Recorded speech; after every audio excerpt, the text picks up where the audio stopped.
विष्णु पुराण कहती है, श्रीमद वल्लभाचार्य जी वर्णन करते हैं, मेरे वल्लभ कहते हैं कि वल्लभ कुल की एकादशी करो, भले बकरी जैसे चरो पर एकादशी करो। हमारे यहाँ तो शास्त्र कहता है एकादशी का व्रत भी करो तो मुंह उतार के मत करो रे। कोई फूल अगर मुरझा जाता है तो भगवान को नहीं दिया जाता, कोई फल बेकार हो जाता है भगवान को नहीं दिया जाता। तुम्हारे व्रत वाले दिन तुम्हारा मुंह उतरा रहेगा तो भगवान उसको स्वीकार करेगा। इसलिए बकरी जैसे चरो और एकादशी करो। जेब में भर लो मूंगफली का दाना, काजू इधर, मूंगफली का दाना इधर, खिचड़ी भी बना लो, मोरधन भी बना लो, चिप्स तल लो, पापड़ तल लो, और जो पपीता सेव फल केला जो है सब लिया फ्रिज पे, वॉशिंग मशीन नहीं खाएगी। सुबह आधा किलो दूध की रबड़ी बना के खा ली। तो पति मन में सोचा फिर भी आवाज नहीं निकल रही, फिर अभी क्या खाएगी? खिचड़ी बनाई है और बादाम तल ली थोड़ी सी, और आधा किलो पपीता रखा था वो कतर लिया, और थोड़ा सा रायता बनाया बादाम का, अच्छा ठीक है, और चिप्स तल ली, और आलू भी तले हैं, ठीक है। फिर शाम को मोरधन की खीर और सेवफल, चीकू और आगरे का पेठा और राजगिरा की पूड़ी, ठीक है। फिर रात को अभी आधा किलो दूध मंगवाई, थैली गरम करके उसमें थोड़ी सी ड्राई फ्रूट्स डाल के मखाना पीस के उसकी खीर बना लो। बस केवल खीर नहीं, पपीता रखा है। पति भी बोला तेरे जैसा व्रत तो दुनिया में कोई नहीं। दंडवत है ऐसी एकादशी माता को जो इतनी जोरदार एकादशी करी है। फिर पूछा किसने बताई? सियोर वाला महाराज, याद रहे। फिर तो पति भी बोला खूब चरो एकादशी को, कौन मना करे, प्रेम से करो। सबसे पहला नियम एकादशी व्रत का, सबसे पहला नियम है कि आप जिस दिन व्रत करो उसके एक दिन पहले भक्ति का संचार इस हृदय में कर लो।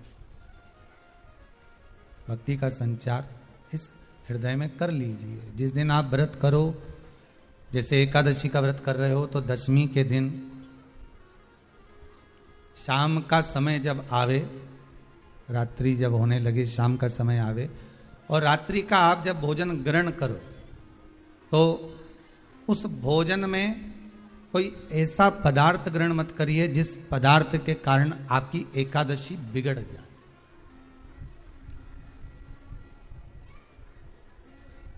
कोई बेकार भोजन हमें ग्रहण नहीं करना,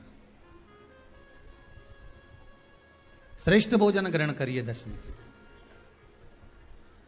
और एकादशी का दूसरा नियम बहुत ध्यान से सुनिएगा। जिस दिन आपकी एकादशी का व्रत हो उस दिन प्रयास करिएगा कि अपने हाथ से किसी भी वृक्ष की कोई पत्ती टूटे ना। अपने हाथ से किसी भी वृक्ष की, पौधे की, किसी भी वृक्ष की पत्ती अपने हाथ से ना टूटे। बहुत ध्यान दीजिएगा महाराज। एकादशी का ये दूसरा नियम है कि अपने हाथ से किसी पौधे की, किसी वृक्ष की, किसी डाली की कोई पत्ती टूटे ना, कोई पत्ती ना टूटे, इसका प्रयास करिए।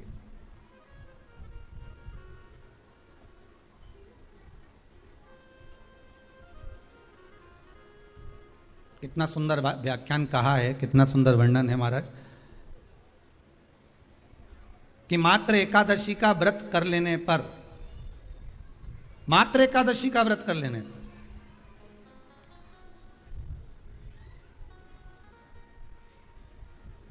जो पूर्व में किया गया हमारा पाप कर्म है, हमने किसी जीव की हत्या करी है, हमने किसी को कष्ट प्रदान करा है, हमने किसी को अपशब्द कहा है, हमने किसी को ताने दिए, हमने किसी को आड़ा टेढ़ा कहा है, हमने किसी को गालियां दे दी है, मात्र एकादशी का व्रत ही कर लेने पर ये सारे जो दोष हैं वो समाप्त हो जाते हैं।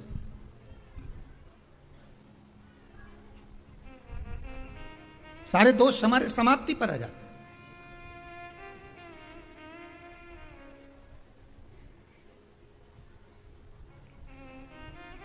अब एक विचार करिएगा थोड़ा सा अपने मन में, अपने चित्त में, अपनी वृत्ति में एक बात उतारिएगा, एक अपने मन में एक बात को उतार कर रखिएगा कि आप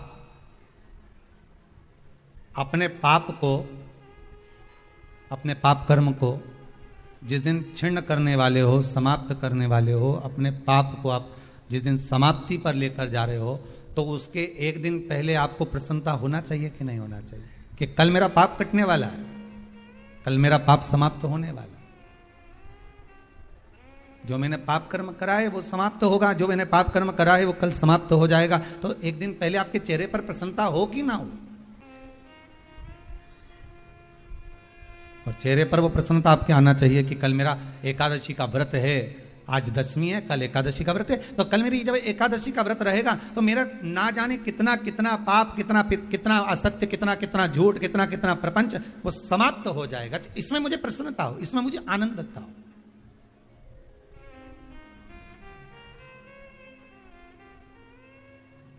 तो क्या कहा गया कि प्रयास करिएगा कि एकादशी के दिन कोई वृक्ष की, कोई डाली की, कोई कोपल की कोई पत्ती ना तोड़ी जाए।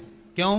तो कहा अगर उस पत्ती को हम तोड़ देते हैं, वृक्ष की पत्ती को या क्यारे में लगी हुई कोई डाली की पत्ती को हम तोड़ देते हैं तो एकादशी का पुण्य फल प्राप्त नहीं होता, एकादशी का कोई फल हमारे खाते में नहीं जाता, पुण्य फल प्राप्त। अब फिर भले तुम चाहे तुमने मोरधन खाया हो, चाहे तुमने फिर चिप्स खाई हो, चाहे तुमने फिर व्रत का कितना ही सामान खा गए हो और तुमने सोचा कि आज मेरी एकादशी है, तो फिर उसका कोई फल प्राप्त नहीं है, उसका कोई सुख प्राप्त नहीं है आपको, फिर उसका कोई आनंद प्राप्त नहीं है आपको, फिर उसमें कोई आनंद की अनुभूति आपको नहीं मिल रही है।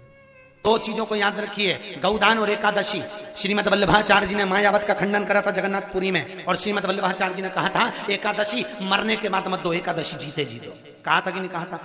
जीते जी दान करिए। इसलिए जगदीश में, जगन्नाथपुरी में एकादशी उल्टी लटकी हुई है। करें अपने दर्शन, जगदीश में एकादशी को उल्टा लटकाया। क्यों? क्योंकि वल्लभ ने कहा कि एकादशी जीते जी दो। कई पंडितों कहते हैं तुम्हारे दादाजी मर गए, जब 12वें का दिन होता है ना तो पंडित जी संकल्प छुड़ाते हैं, दो एकादशी। बड़े बेटे ने 5 दे दी, छोटी बहू ने 3 दे दी, उसने 2 दे दी, उसने 2 दे दी, तो क्या तुम्हारे दादाजी भिखारी थे जो तुम्हारी एकादशियां लेकर जाएंगे?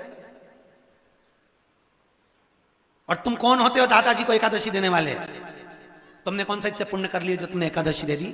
एकादशी के दान की महत्वता श्रीमद् वल्लभाचार्य जी ने कहा कि कोई व्यक्ति अगर खटिया पर सड़ रहा है, पलंग पर तड़प रहा है, हॉस्पिटल में पड़ा हुआ है, तो निवेदन है कि उसको देखने जाओ तो अपनी करी हुई एकादशी में से 2 एकादशी का दान उसको तुरंत दे दो। क्यों? तो जिससे उसको मोक्ष मिल जाए, मरने के बाद नहीं।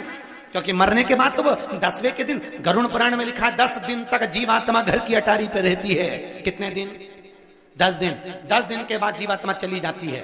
कहां जाती है? उसको जहां जाना है। 3 दिन में उसको भोग भोगना पड़ता है जीवात्मा को। 3 दिन नरक का भोग भोगती है, उसके बाद स्वर्ग का भोग भोगती है। 18 दिन में ये प्रोसेस पूरी हो जाती है। कितने दिन?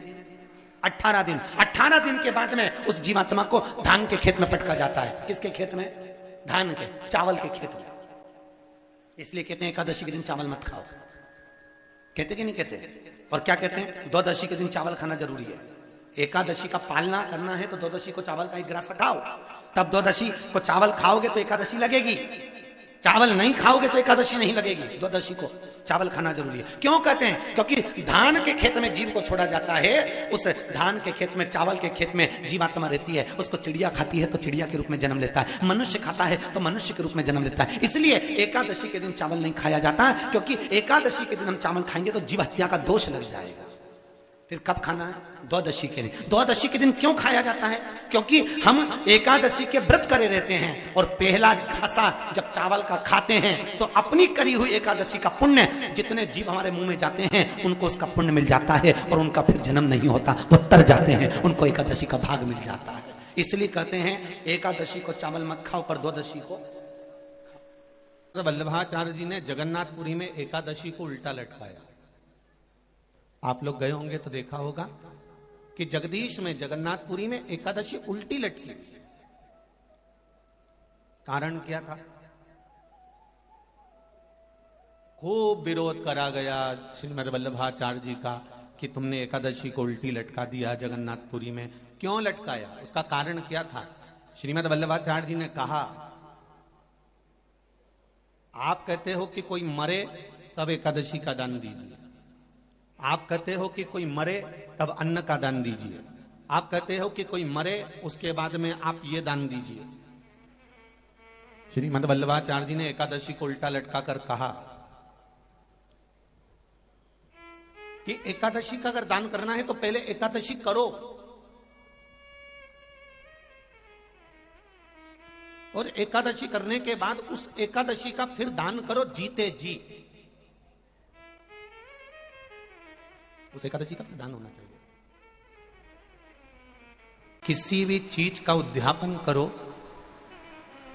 16 सोमवार का उद्यापन करो, चाहे तुम शुक्रवार का उद्यापन करो, चाहे तुम सोमवार का उद्यापन करो, चाहे तुम एकादशी का उद्यापन करो, चाहे तुम प्रदोष का उद्यापन करो, चाहे तुम जिस भी व्रत का उद्यापन करो। शिव महापुराण की कथा कहती है, अपने घर के लोगों को गिनने से पहले बाहर के लोगों को गिनना जरूरी है। थोड़ा ध्यान देना। और आप लोग क्या करते हो?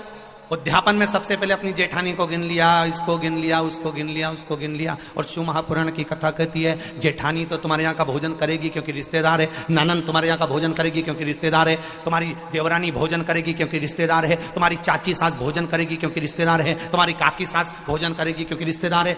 जब हम उद्यापन में दूसरे को गिनते हैं और उसको कोई सामान देते हैं, उसकी कोई सामग्री, कोई सुहाग की पिटारी, कोई सामग्री हमने उसको उद्यापन में दी, तो वो हमारा दान कहलाता है। हमने अपने परिवार वाले को भोजन कराकर अपन ने उद्यापन में गिन दिया और अपने परिवार वालों को दे दिया। इसको देना नहीं कहते, इसको दान नहीं कहते, इसका पुण्य आधा हो जाता है। इसके पुण्य की परिभाषा यहां नहीं कहा जाए। अब और सरल भाषा में समझ लीजिए। कई माताएं कहती है, हमने तो अपनी बेटी को यह सामान दे दिया, मतलब हमने खूब दान कर दिया।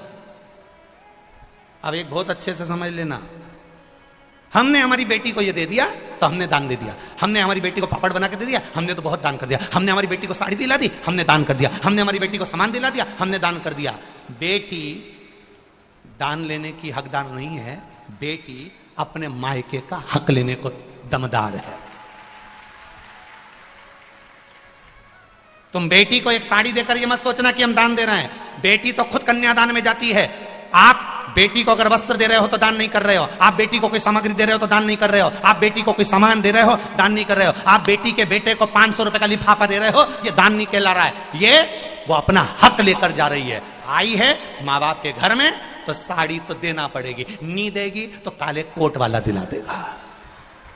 उसमें ये दान नहीं है कि तुम कह दो कि नहीं साहब हमारी तो हमने बहन बेटी के दान दे दिया, हमने तो हमारी बहन बेटी के दान दे दिया, हमने तो हमारी बहन बेटी के दान दे दिया, तो बहन बेटी कहीं भिक्षा मांगे तुमसे?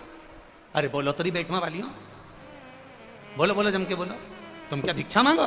क्या हम भैया के जाए तो दान लेके आएंगे? दान लेकर बहन बेटी नहीं आती, बेटी अपने भाई के यहाँ से दान लेकर नहीं आती, बेटी अपने मायके से दान लेकर नहीं आती। बेटी मायके में जाकर अपने माँ बाप से और कहती है कि किसी ब्राह्मण को बुलाकर मम्मी सत्यनारायण की कथा कराकर थोड़ा सा दान दे दो, ये बेटी कहती है।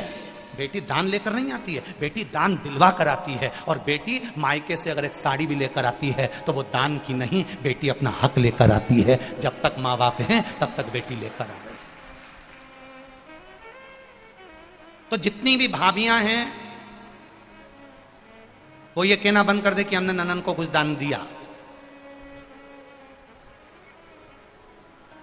दान नहीं, हम जानते हैं तुम अगली बार हमें बेटवा नहीं बुलाओगे इस बात के लिए, भले मत बुलाओ। और जो रीत की बात है यहां शिव महापुराण की कथा कह रही है। देखो भाई, कभी कभी ऐसा योग होता है, शायद आपके कुटुंब में, परिवार में, नातों में, रिश्तों में भी ऐसा कहीं आपको देखने को मिला होगा कि जब जब घर में कोई सत्कर्म करने का समय आता है, घर में कोई पुण्यमय कार्य करने का समय आता है, घर में कोई अच्छा धार्मिक आयोजन होने वाला रहता है, तो कोई स्त्री के भाग्य में नहीं लिखा होता तो वो रजो धर्म में आ जाती है।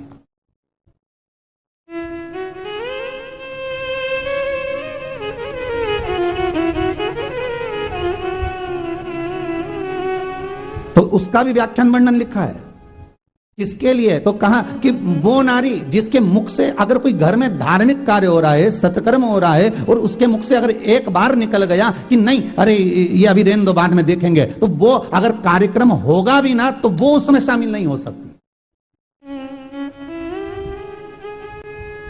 वो उसमें सम्मिलित नहीं हो पाई, क्योंकि उसके मुख से एक बार निकल गया कि नहीं अभी नहीं, इसको बाद में करा लेंगे, सत्यनारायण जी की कथा बाद में करा लेंगे, भागवत जी बाद में करा लेंगे, शिव पुराण बाद में करा लेंगे, जब समय होगा तब करा सकते हैं, तब देख लेंगे, अपना आराम से उसको करवा लेंगे जब मौका। तो वो उसके मुख से जो नहीं निकला है, तो वो धार्मिक आयोजन में अगर आ भी जाए, बैठ भी जाए, तो वो नहीं कर सकते, उसका क्रम नहीं बन सकता। बहुत ध्यान से आज की कथा सुनना कि एकादशी का आपसे आपके बच्चे पूछेंगे, मम्मी हम भगवान विष्णु का दर्शन करते हैं, हम राम जी का दर्शन करते हैं, हम कृष्ण भगवान का दर्शन करते हैं, हम भवानी माता का दर्शन करते हैं, हम शंकर जी का दर्शन करते हैं, हम सारे देवी देवताओं का दर्शन करते हैं, पर ये एकादशी माता तो कभी नजर ही नहीं आती। पूछेंगे कि नहीं पूछेंगे कि तुम जिस एकादशी का व्रत करते हो, इनका जन्म कहां से हुआ, कहां जन्मी थी? एकादशी की जन्मस्थली कहां है? भाई भगवान कृष्ण की जन्मस्थली तो मथुरा है, श्री राम जी महाराज की जन्मस्थली बोल दो जम के अयोध्या है।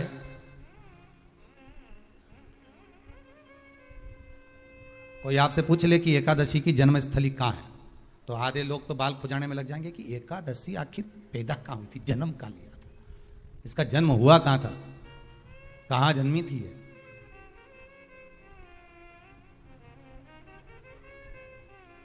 इसका जन्म स्थल है कहां? और अगर मान लो जन्म स्थल एकादशी का है,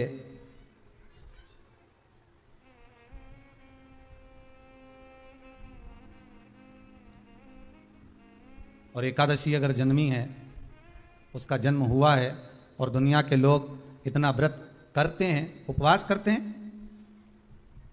तो फिर इसका जन्म स्थल कहां होगा? तो कहा इसका जो जन्म स्थल है वो बद्रीनाथ। कहां पर है? बद्रीनाथ। और उस बद्री विशाल में भी एक गुफा जिसका नाम है हेमवती। क्या नाम है? हेमवती। उस गुफा में एकादशी का जन्म स्थल है। बद्री विशाल में हेमवती गुफा, जो 12 योजन अंदर प्रवेश करने जितनी है, 12 योजन की गुफा के अंदर, हेमवती के अंदर एकादशी का प्रागट्य हुआ था, एकादशी का जन्म हुआ था।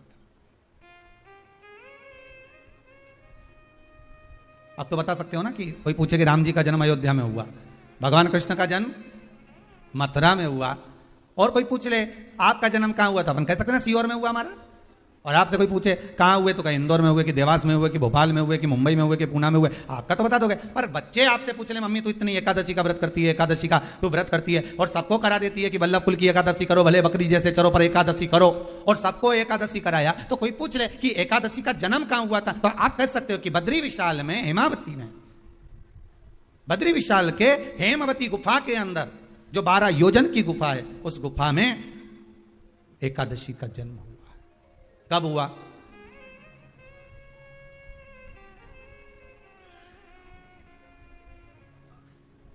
जन्म होने का कारण, राम जी के जन्म होने का कारण था रावण का संहार। भगवान कृष्ण के जन्म होने का कारण था कंस का संहार। नरसिंह भगवान के जन्म होने का कारण, प्रकट होने का कारण था हिरण्यकशिपु का संहार। वराह भगवान के प्रकट होने का कारण था कि पृथ्वी को जल पर लाकर ठहराना, हिरण्याक्ष का संहार। तो फिर इसके जन्म का कारण क्या है? तो कहा इसके जन्म का केवल एक कारण है। सतयुग में, अब एक और बात का बहुत ध्यान दीजिएगा महाराज, सतयुग एक बार नहीं हुआ कि तुम सोचो कि सतयुग के बाद में द्वापर, त्रेता आ गया, त्रेता के बाद द्वापर आ गया, द्वापर के बाद कलयुग आ। एक सतयुग नहीं है, एक त्रेता नहीं है, एक द्वापर नहीं है, ना जाने कितने कितने सतयुग निकल गए, ना जाने कितने कितने द्वापर, त्रेता, कलयुग, ना जाने कितने निकल गए।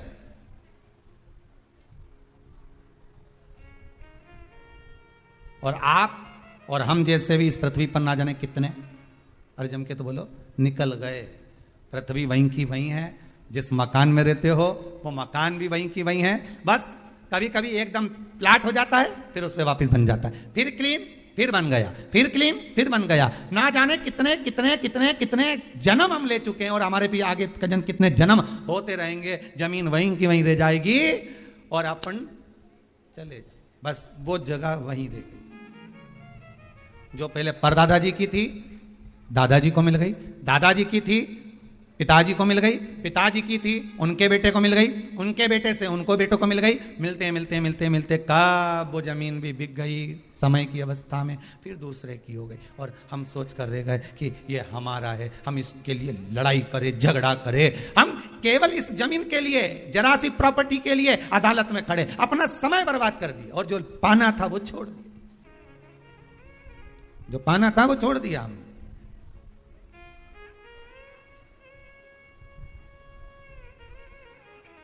असली रजिस्ट्री तो ये शिव महापुराण की कथा है, जिसमें बैठकर आप 3 घंटा भगवान की भक्ति को जो धारण कर रहे हो, 3 घंटा जो भगवान की कथा को आप श्रवण कर रहे हो, 3 घंटा जो भगवान की भक्ति में आप डूबे हुए हो, 3 घंटा जो भगवत स्मरण में आप लगे हुए हो, बस यही असली रजिस्ट्री है, यही वहां काम आने वाली है। इसके सिवाय कुछ काम नहीं आएगा। धन दौलत माल खजाना सब पड़ा रह जाना,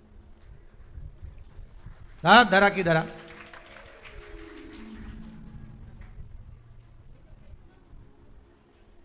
ले गया। वो एक लाइन आप लोग स्मरण करते होंगे, सज धज के जिस दिन